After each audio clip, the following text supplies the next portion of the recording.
Deməli, bugünkü mövzumuz nə olacaq? Gücsüz hərəkətlərin maqnit sahəsində nəyi? Hərəkəti. Bax, gücsüz hərəkətlər maqnit sahəsində hərəkət edən zaman həmin gücsüz hərəkətlərə hansı qüvvə təsir edirdi? Ötən dərs öyrənmişdik. Həmin qüvvənin adı nə idi? Lorentz qüvvəsi təsir. Deməli, bu gücsüz hərəkətlər Lorentz qüvvəsinin təsiri altında müəyyən hərəkətlər icra edəcək. Həmin hərəkətlər hansılardır? Bugün onları öyrənəcəyik. Biz elektrik sahəsində, bircins elektrik sahəsində gücsüz hərəkətlərin hərəkətini öyrəndə nə demişdik? Orada gücsüz hərəkət yeyinləşən hərəkət edirdi, yavaşlayan hərəkət edirdi və bərabər sürətlə hərəkət edirdi. Elə deyil. Bir şey deyim ki, uşaqlar, maqnit sahəsində yeyinləşən, yavaşlayan hərəkət yoxdur. Sükunət yoxdur. Oldu mu? Ancaq gücsüz hərəkət necə hərəkət edəcək? Bərabər sürətlə. Həmişə onun sürəti nə olacaq? Sabit. Trayektoriyasının formasında fərq ola bilər. Amma onun sürətində fərq olmayacaq. Həmişə hərəkət necə olacaq? Bərabər sürət. Nə deyəcəyik? Aysel xanım? Deyəcəyik ki, nə? Maqnit sahəsində yeyinləşən, yavaşlayan hərəkət yaddan çıxarmaq lazımdır. Bizim ağlımıza iş gələn nə olacaq? Bərabər sürət hərəkət. Uşaqlar, gəlin, biz bircins maqnit sahəsindən danışacağıq. Necə maqnit sahəsindən? Bircins maqnit sahəsi nə demişdik? Bircins maqnit sahəsi dedikdə, həmin maqnit sahəsində, yəni sahənin bütün nöqtələrində maqnit induksiya vektoru modulca bir-birinə bərabər, istiqamətcə isə necə yönəlir? Eyni yönəlir. Yəni, B nədir? Sabitdir. Elə deyil. Və induksiya xətləri və yaxud da qısa şəkildə desək, induksiya vektorları bir-birinə həmişə necədir? Paraleldir. Oldu, necə biz elektrik sahəsinin sahə intensivliyində demişdik də, elə deyil. Orada nə demişdiksə, burada da nədir? Eynidir. Bir balaca düzdür, fərqləri var, amma form olaraq eyni olacaq. Yəni, bircins maqnit sahəsində gücsüz hərəkətlərin nəyinə baxaq? Hərəkətinə baxaq. Fikir verin uşaqlar. Birinci, deyək ki, güclü zərrəciklərin nəyi? Hərəkət. Uşaqlar, baxın, bizə nə lazımdır? Bircins maqnit sahəsi lazımdır. Ki, verin. Bu bircins maqnit sahəmizdir. Bax, nədir? İnduksiya vektorlar bir-birinə nədir? Paraleldir. Elə deyilmi? Yaxşı. Bu gücsüz hərəkətimiz özümüzdən götürək müsbət gücsüz hərəkət. Baxın, müsbət nə dedik? Necə daxil olur? Sahə istiqamətdə. Yəni, sahəyə necə daxil oldu? Paralel istiqamətdə daxil oldu. Paralel istiqamətdə daxil olarsa, aralarında qalan bucaq neçə dərəcədir? Alfa bərabərdir 0 dərəcə. Və bu bucaq həm də neçə dərəcə ola bilər? 180 dərəcə ola bilər. Ürək istədir, belə daxil olsun. Ki, verin. Yəni, sahənin nədir? Əksi istiqamətinə daxil olsun. Fərqi yoxdur. Yəni, müsbətçü sahənin nədir? Əksi istiqamətinə daxil olur. Bu da bizim nəyimizdir? B-imizdir. Uşaqlar, istər sahə istiqamətinə daxil olsun. Sahə istiqamətinə daxil olanda 0 dərəcə. İstər sahənin əksinə daxil olsun. Neçə dərəcədir? 180. Hər iki halda bizim Lorentz qüvvəmiz necədir? Nəyə bərabərdir? 0-a bərabərdir. Bu gücsüz hərəkət Lorentz qüvvəsinin tərsi altına meyl edir. Əgər həmin Lorentz qüvvəsi 0-a bərabərdirsə, onda meyl edəcəkmi? Xeyr. Bəs necə hərəkət edəcək? Necə? Aha, bərabər sürətli. Necə bərabər sürətli? Düz xəttdir ki, və bunun trayektoriyası necə olacaq uşaqlar? Düz xəttli olacaq. Anladıq mı? Deməli, heç bir qüvvə təsir etmir, hətta təsir etmə ehtimalı olan bir qüvvə var idi, o da Lorentz qüvvəsi idi. O da nədir? Bucağa görə təsir etməyəcək. Deməli, bu gücsüz hərəkətin hərəkət trayektoriyası düz xəttli, bərabər sürətli olacaq. Anladıq mı? Bax, bu birinci şey. Bəs həmin gücsüz hərəkət sahəyə necə daxil olur uşaqlar? Bucaq altında daxil olur. Necə dedik? Bucaq altında. Fikir verin. Bax, belə bir müsbət gücsüz hərəkətimiz var. Müsbət götürdüyümüzə görə bunda. Bax, B-yə necə daxil oldu? Bucaq altında daxil oldu. Bəs necə hərəkət edəcək? Spiralvari və ya vintvari hərəkət edəcək. Necə dedik? Zeynəbran? Spiralvari və ya vintvari. Bax, bunun hərəkəti belə olacaq. Anladıq mı? Bax, bu Bu hissədə nədir? Belə, burada belə, burada belə istiqamətlərimizdə göstər. Trayektoriyası necə trayektoriya oldu? Spiral var və ya mid var. Anladın? Bəs bizə desə, üçüncü. Bəs bizə desə, sahəyə perpendikulyar istiqamətdə daxil olarsa. Necə dedik? Sahəyə perpendikulyar istiqamətdə daxil olsa. 2 verin. Bax, bu formada daxil oldu. Bəs necə hərəkət edəcək? Çevrüz hərəkət edəcək. Çevrüzlə nə? Bərabər sürətlə hərəkət edəcək. Anladıq mı? Və bunun cızdığı çevrə hansı olacaq uşaqlar? Bu formada bir çevrə cızacaq. Anladıq mı? Deməli, sahə istiqamətdə və ya sahənin əksinə daxil olarsa, Fatimə xanım, necə hərəkət edərdi? Bərabər, düz xətti bərabər sürət. Niyə Lorentz qüvvəsi sıfırdır? Bucaq altında daxil olarsa Lorentz qüvvəsi var, həmin Lorentz qüvvəsinin təsiri altında mitvari hərəkət edir və ya da spiral var. Bəs perpendikulyar daxil olarsa, nə cızacaq? Çevrə cızacaq. Və cızdığı çevrə nədir? Uşaqlar, bax, perpendikulyar. Baxın, hal-hazırda mən belə bir sistem qoyuyorum. XXX. Nə demək bu XXX? İnduksiya vektoru bizdən şəklin üstəsin. Təsəvvür edin ki, bir dənə induksiya vektoru götürək. Güçlü zərərcik götürək. Bu güçlü zərərciyi müsbət götürək, biraz asan olsun. Bax, müsbət güçlü zərərcik. Sahəyə necə daxil olur? Perpendikulyar. Təsəvvür edin, induksiya vektoru bizdən şəklədir. Bax, bizdən şəklədir. Amma bu necə daxil olur güçlü zərərcik? Perpendikulyar. Perpendikulyar daxil olursa nə cızır demişdik? Çevrə cızır. Bax, bunun cızdığı çevrə nə olsun? Bax, bu çevrə olsun. 2 verin. Bu bizim nəyimiz oldu? Çevrəmiz oldu. Düzgün deyil uşaqlar. Problemimiz var mı?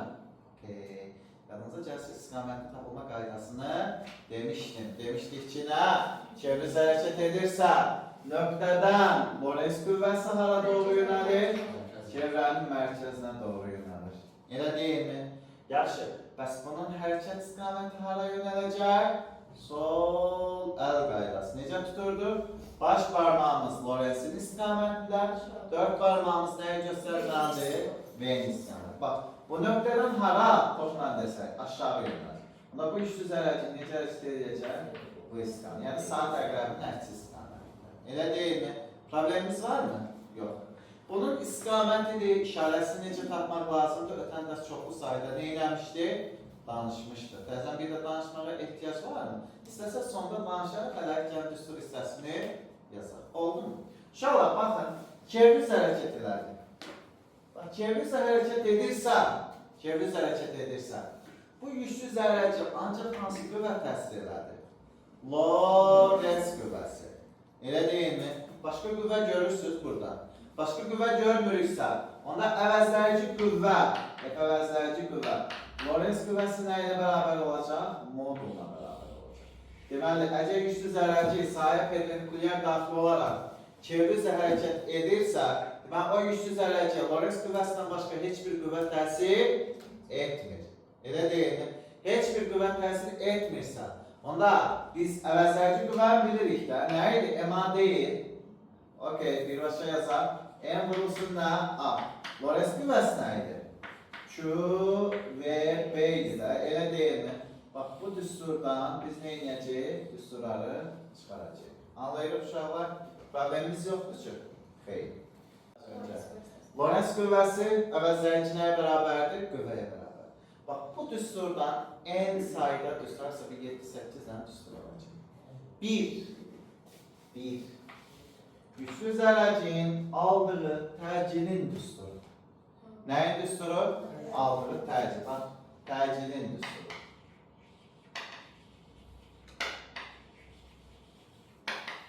Baxın, təcil düsturu da deyə bilərik və yaxud da çevrə cızırsa, mərkəzə qaçma təcilində düsturu deyə bilərik. A-nı tapsaq, Səmə xanım, nə verəcək bizə? A bərabərdir. Q, V, nə? V bölünsün nə? M. Yaxşı. A, nə ilə? M-lə necə asıldır? Tərs. Q-ilə necə asıldır? Düz. Bax, ikisinin qrafikini quraq. Qalanlara ehtiyac yox. Baxın, A-nın nədən asıldığı M-lə. Necə asıldı dedik? Tərs. Bəs nə ilə uşaqlar? Nə ilə? Siz deyin, mən yazdım. Q-ilə necə asıldır? A, Q-ilə, yəni Q-nun yükün modulu ilə düz mütənsib asıldır. Anladın mı uşaqlar? Problemimiz yoxdur. Gəldik. A-nın əlavə olaraq 2 dənə düsturunu yazacağıq. Bir düsturu nə? Baxın. Çeviriş hərəkəti biz öyrənmişdik. A bərabərdir V kvadrat bölünsün E. Sonra omega kvadratı E. Omega nə? Omega V. Sonra 4pi kvadratı E. E'nin nəyi? Kvadratı və s. İstifadə edə bilərsin. Anladın? Və ya xüsusi yüklə olan düstur. Baxın uşaqlar. Xüsusi yük nədir? Q bölünsün M. Xüsusi yük nə oldu? Q bölünsün. Buradakı Q bölünsün M-in yerinə mən Q işlik yaza bilərəmmi? Onda nə olacaq düsturumuz uşaqlar? Q işlik vurulsun nə? V, B olacaq. Anladıq mı? Bax, əlavə olaraq sizin məsələlərin şərtində nasıl olaraq istifadə edəcəyiniz düsturlar. Oldu. Gəldik uşaqlar. İkinci, yaza biləcəyiniz düstur nə olacaq? Fikir verin bura. Kütləsi. Elə deyim, üstü zərəci nə edəcək? Kütləsi. Necə yaza bilərik? A-nı.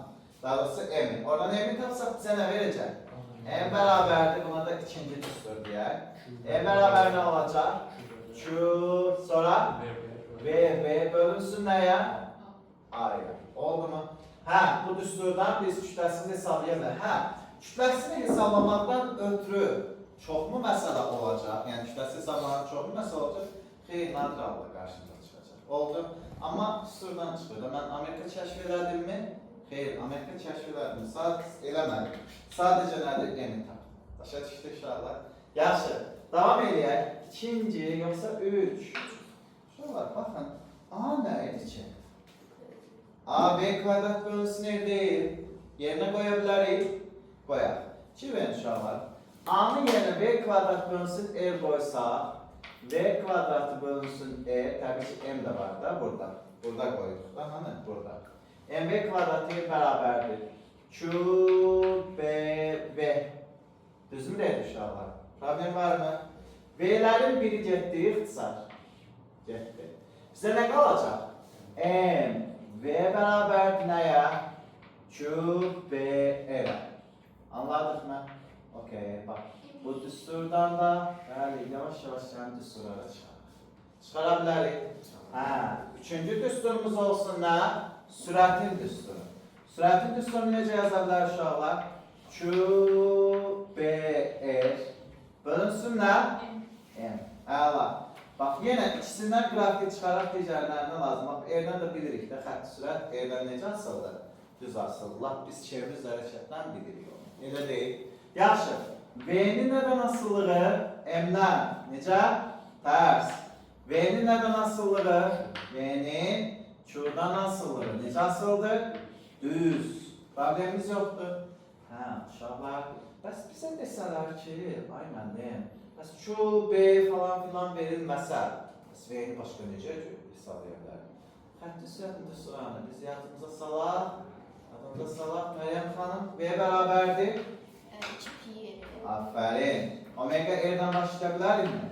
2pi R N sonra 2pi R bölünsünler T sahip. En sayıda düsturuna istifade edebilir. Ha, xüsusi yüklə olan düstur nə olacaq? V bərabərdir. Biraz önce dedik. Şu bölünsün M nə idi? Q ştrix idi də. Elə deyil. Tapsaq. Onda nə olacaq uşaqlar? Q ştrix vurulsun nə? B R. Anladıq mı? Bu da xüsusi yüklə olan düstur. Bəli, tez əqdəl açmaq olar. Bəli. Evdən sənə bilinməyəm. Heç nə açmırsın. Evet. Bilməndə açarsın. Oldu. Yaxşı. Qaydasındadır. Problemimiz yoxdur ki. Xeyr.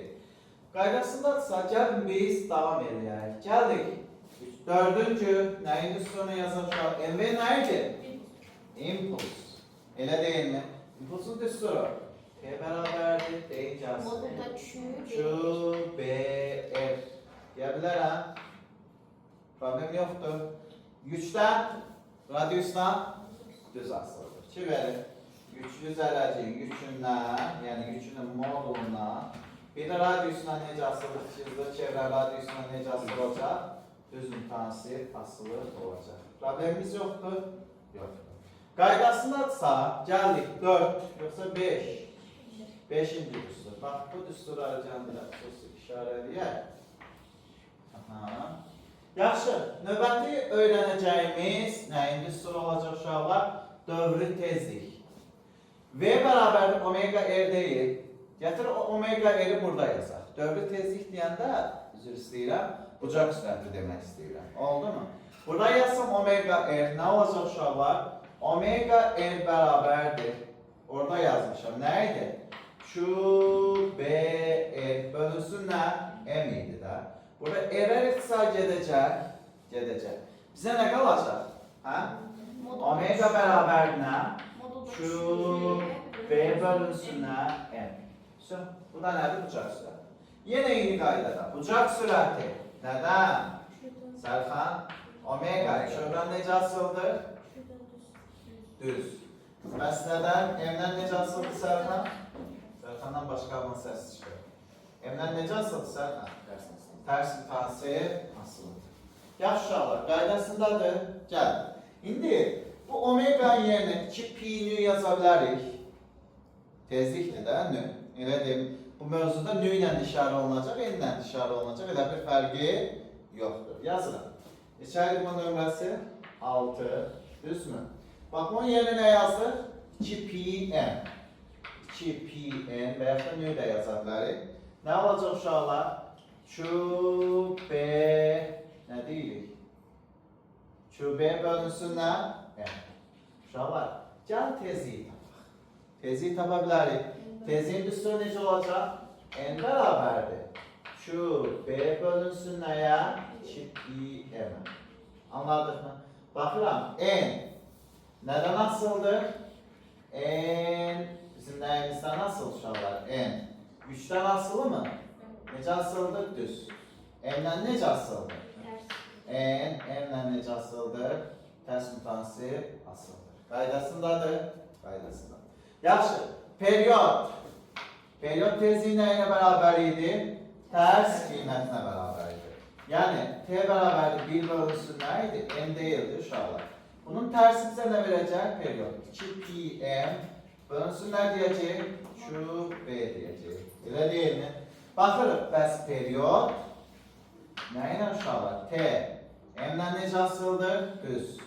B ilə necə asıldır və yaxud Q ilə necə asıldır? Q ilə tərs mütənsir asıldır. Anladıq mı? Hə, uşaqlar, gəldik nəyə? Periodu yazdıq, tezliyi yazdıq, hər şeyi yazdıq. Növbə gəldi nəyə? Qeydə. Uşaqlar, baxın. Nə deyəcək? Omega. Nə deyəcək? Nə? N-lə bir də T. Uşaqlar, yadını saxlayaq. V-dən, sonra baxırıq R-dən, sonra P-dən, sonra Y-kinetikdən, Davul K-dən. Elə deyilmi? Hansına bir yerdə yazaq. Bura N də deyə bilərik, T də deyə bilərik də, elə deyilmi? Bu üçü də nə V-də, nə R-də, nə P-də, nə də kinetik enerjiden asılı deyil. Düsturanda görürsünüz o dediklərini. Xeyr, düsturanda görmürsünüzsə asılı deyil. Anladım uşaqlar? Deməli, bucaq sürəti, dövrətmə periyod, dövrətmə tezliyi sürətdən, radiusdan, yəni əyrilik radiusundan, impulsdan və kinetik enerjiden asılı deyil, ancaq gördüklərinizdən asılı. Anladıq mı? Problemimiz yoxdur? Yoxdur. Gəl uşaqlar, davam edək. Növbəti neçə gəldi? 8. Biraz öncə əyrilik radiusunun düsturlarını biz yazmaq istədik, amma yazmadıq. Buradan R-i tapa bilərəm. R-i tapsam, nə verəcək? Mən sor. R bərabərdir. Nə? MV bölünsün Q, B. Düzmü dedik? MV nə idi? P deyildi. Q, B-yə. Bəs P nə idi? Köç altda 2M nə? Kinetik bölünsün nə deyəcək uşaqlar? Q, B-yə. Düzmü? Gəlin, qrafiklərini quraq. R. Nədən? Q-dan necə asıldır? Okey, tərs. Sonra M-dən, M-dən, bir də nədən uşaqlar? B-dən necə asıldır? Düz. Elə deyilmi? Həm də P-dən də deyə bilərik də düzgün translasıldır. Bəs Y kinetikdən necə asılır uşaqlar? Y kinetikdən yəni WK-dan necə asılır? Kök altı düzgün transfer asılıdır. Problem yoxdur. Gəldik uşaqlar növbəti 9-cu tip. Gələcək xüsusi yük. Oldu mu? Xüsusi yük uşaqlar Q ştiflə işarə olun. Hansı ədlə? Q ştiflə. Düsturu yük bölünsünlə kütlədir. Q bölünsünlədir, M-dir. Bax, bu düstur var ha. M-V bərabər QB yazmışıq da, elə deyil. Həmin düsturdan Q bölünsün M-i tapar. Nə olacaq bizə İlhan xanım? V bölünsünlə BN. İndi mən birbaşa deyəcəkdim, yəni ki, vəziyyətiniz qəşəngdir. Elə deyilmi? Fışqırır. Elə deyil, maşallah, eşitdiyini görürlər. Yaxşı uşaqlar, gəlin indi belə edək. Bəs bizə desək ki, xüsusi yük V-dən necə asıldı? V-dən necə asıldı? V-dən necə asıldı? Düz. Bəs B-dən asılı B. Bəs B-dən necə asıldı uşaqlar? Evdən tərs asıldı. Bax, ancaq və ancaq nədən asıldı? Evdən asıldı. Başqa heç nədən asılı deyil. Başa düşür inşallah. Yaş qaydasındadır. Bəli. Zaten onlar başqa bir şey.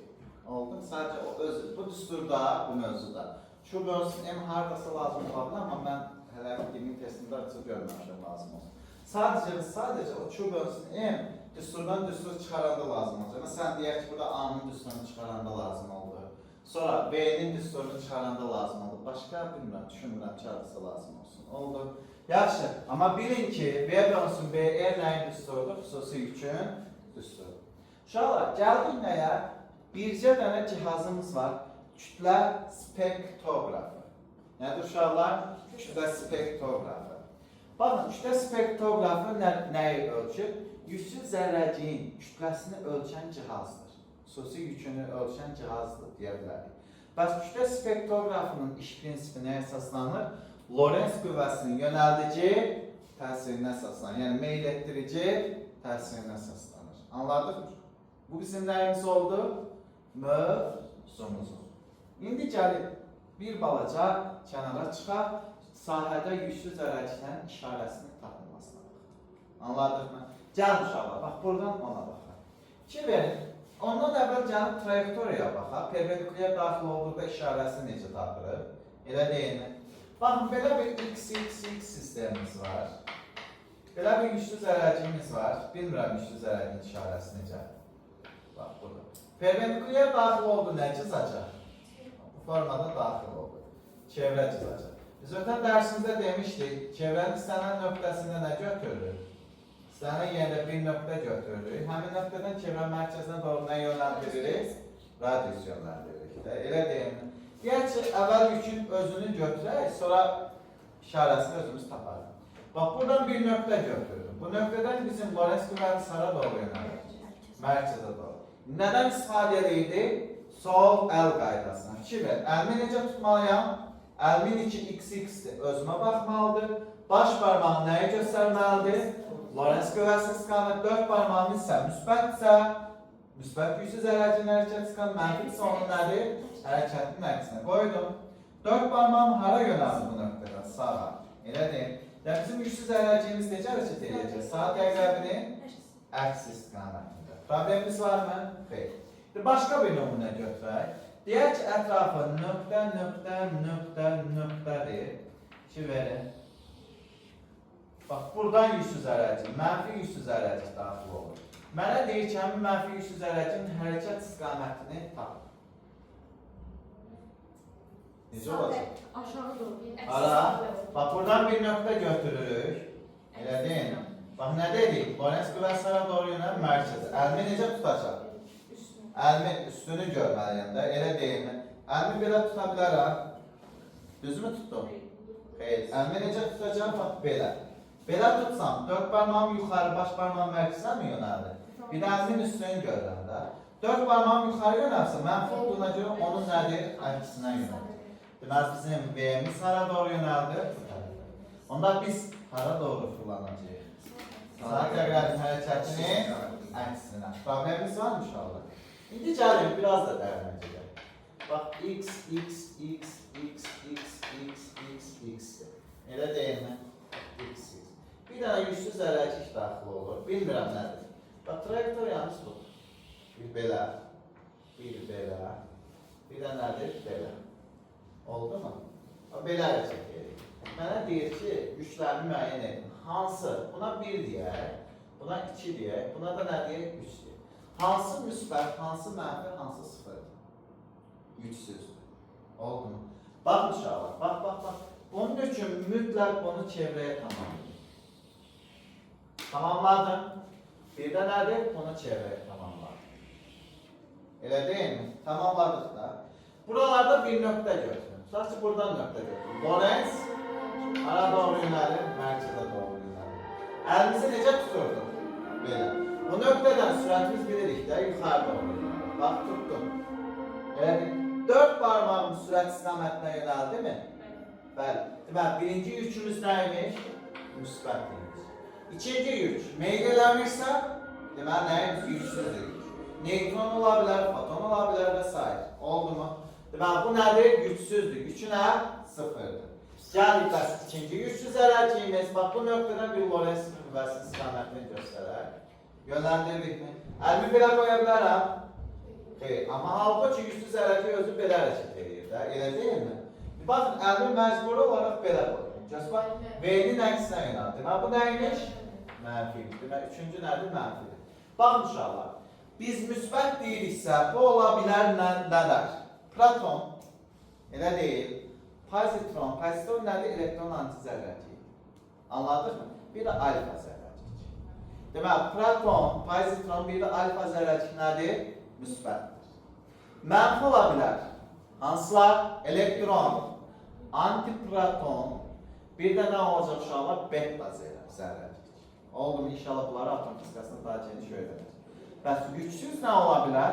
Foton, foton da işıq kvantlarında öyrənəcək. Bir də nə deyəcək uşaqlar? Neytron. Anladıq? Sualımız var mı? Mövzu çox maraqlı mövzudur. Biraz düstur, məsələ cəhətdən bol mövzu olsa da çox maraqlıdır. İnanırım ki, öhdəsindən gələcəksin. Bu qədər açılsa, öhdəsini eynirik. Okey, testləri, ev tapşılarını və axı buradan göstərmiş ki, əvvəlcədən oldu, buradan gördüm. Oldu. Yaxşı, sağ olun inşallah. Sağ olun.